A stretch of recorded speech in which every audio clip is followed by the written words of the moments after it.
ಹೋಗ್ತಾ ಇದ್ದಾರೆ, ತಮ್ಮ ಮತವನ್ನು ಕೋರ್ತಾ ಇದ್ದಾರೆ. ದಯಮಾಡಿ ಮುನ್ನಡೆಯಬೇಕು. ಮೋದಿ ಮೋದಿ ಮೋದಿ ಮೋದಿ.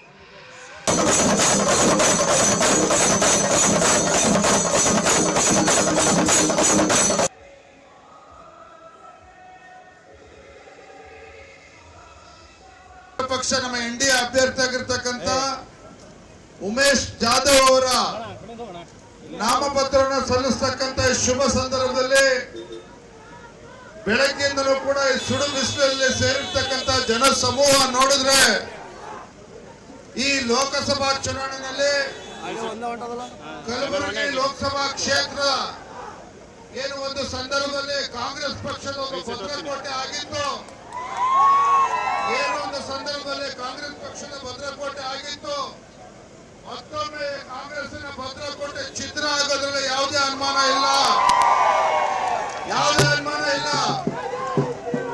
ಇವತ್ತು ನಮ್ಮ ಜಾತ್ಯತೀತ ಜನತಾದಳದ ಶಾಸಕರಾಗಿರ್ತಕ್ಕಂಥ ಶರಣು ಕತ್ಕೂರ್ ಅವರು ಕೂಡ ನಾಮಪತ್ರ ಸಲ್ಲಿಸತಕ್ಕಂಥ ಸಂದರ್ಭ ಅವರು ಕೂಡ ಇದ್ದಾರೆ.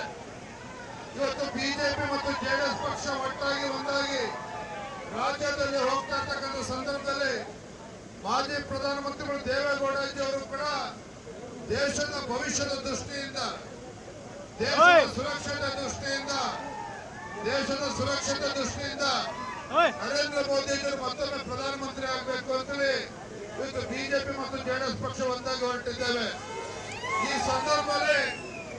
ಈ ಸಂದರ್ಭದಲ್ಲಿ ಇವತ್ತು ಕಾಂಗ್ರೆಸ್ ಪಕ್ಷ ರಾಜ್ಯದ ಅಧಿಕಾರದಲ್ಲಿ ಏನಿದೆ, ಈ ಭಾಗದ ಉಸ್ತುವಾರಿ ಸಚಿವರೇನಿದ್ದಾರೆ ತಮ್ಮ ಮೂಲಕ ಒಂದು ಪ್ರಶ್ನೆ ಕೇಳಲಿಕ್ಕೆ ಇಚ್ಛೆ ಪಡ್ತೇನೆ. ಇವತ್ತು ಯಾವ ಕಾಂಗ್ರೆಸ್ ಪಕ್ಷ ಇವತ್ತು ತಮ್ಮ ಬಜೆಟ್ ಅಲ್ಲಿ ಪರಿಷ್ಠ ಜಾತಿ ಪರಿಷ್ಠ ಪಂಗಡಗಳಿಗೆ ಅನ್ಯಾಯ ಮಾಡತಕ್ಕಂಥ ಕೆಲಸ ಮಾಡಿದ್ದಾರೆ. ಇವತ್ತು ಪರಿಷ್ಠ ಜಾತಿ ಪರಿಷ್ಠ ಪಂಗಡಕ್ಕೆ ಮೀಸಲಿಟ್ಟಿರ್ತಕ್ಕಂಥ